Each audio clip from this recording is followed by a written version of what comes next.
Hello, ladies and gentlemen. So, there's lots of stuff that actually came out from Spider-Man news. So, here is a big fat list of everything that you might have missed if you actually weren't paying attention. Number one, Spidey actually got some merchandising from the movie. So, we get to have this Spider-Man hood. And the Spider-Man hood, you can actually kind of see some good stuff about it. Sadly, I think they kind of expanded the spider symbol on his suit. And of course, if you look behind it, there is no back symbol on his back. There's no insignia on his back. So, no idea if this is just basically the proto suit or this is just the. I think this is the final product for the hoodie. I don't know. I guess this might be for the proto suit. Because if it's not for the proto suit, then why don't you have that symbol on the back of it? Anyways, Spider-Man actually has a strong arc in the movie. That's something very, very good. He shares this arc because he has arcs. There's three characters that have arcs in the movie in Civil War. You have Black Panther, who has a strong arc in it. You have Vision, who has a strong arc in this movie, and you have Spider-Man with a strong arc in this movie. And he also has an important role in this whole entire movie as well. The interesting part is that Spider-Man will be the wake-up call when it comes to Cap and Iron Man, when it comes to disputing things. So I'm just going to leave it at that. I'm not going to try to actually make it so that it's like, oh, you ruined the movie. So just know that he actually is the deciding vote. He is the symbol of why they have to rethink things. So he has a special and personal relationship with someone. And he shows up when the Avengers are splitting. Yeah.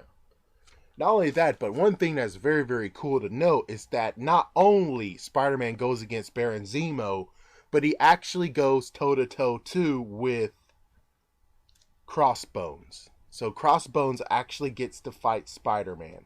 Or Spider-Man actually gets to fight Crossbones. So there's two villains that Spider-Man gets to fight, along with some Avengers.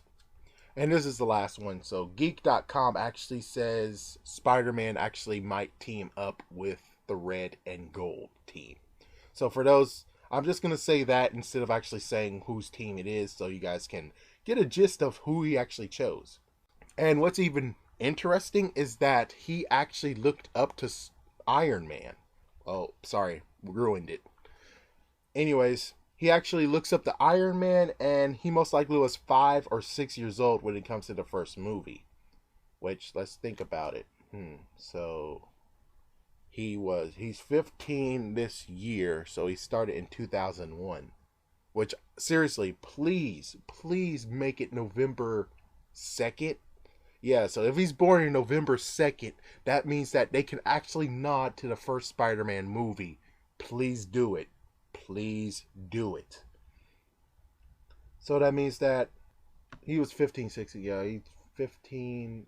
He might have been around for a year. So let's say 15, 16, right? Anyways, let's just go. I'm going to go with 15 years old because it was 15 years old he became Spider-Man. So he's 15.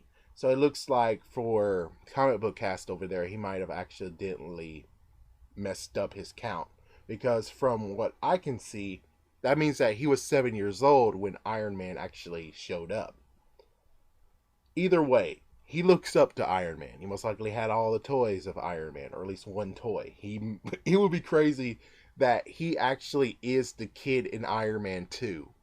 That is pushing it, but that would be kind of funny if he actually was that kid. But of course, that's pushing it.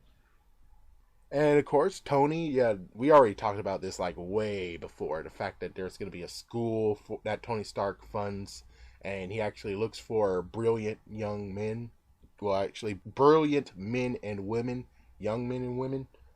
So, Peter is already known by Tony Stark. He already is known as an intelligent kid. And of course, Tony Stark's going to give him upgrades to his suit, maybe even the Iron Spider armor, but I'm not really sure of that. And then, of course, it turns out that this is called the Tony Stark Initiative. The fact of he wants to actually inspire kids and teach kids, the next generation, to actually be scientists and etc. etc. last but not least, is the Spider-Man movie has been moved. The good news is that it has actually been moved 3 weeks early. So now instead of July 28th, we get to see it in July 7th. I have to say that's kind of cool. It's close to the Independence Day, but not really that close. I will say one thing, it looks like now and forever it's not going to ever land in May. Ever again. Which is kind of sad. Of course, you had the first movie and the third movie landing in May, and then because of the second movie actually landed in June. As for the first two of the previous franchises, I kind of forgot when they came out. So, anyways, I'm webbing out. What do you guys think about this? Are you guys excited about Spider-Man? I kind of am. I kind of can't wait to see what happens with Crossbones and with Baron Zemo. And I would actually can't wait for them to finally just reveal Spider-Man in a trailer, along with Ant-Man too. But of course, Ant-Man actually does something very, very interesting in this movie that's crazy. And of course, if you've seen the Lego sets, you already know what he does. But I'm not going to spoil it here. Anyways, I'm out. Peace.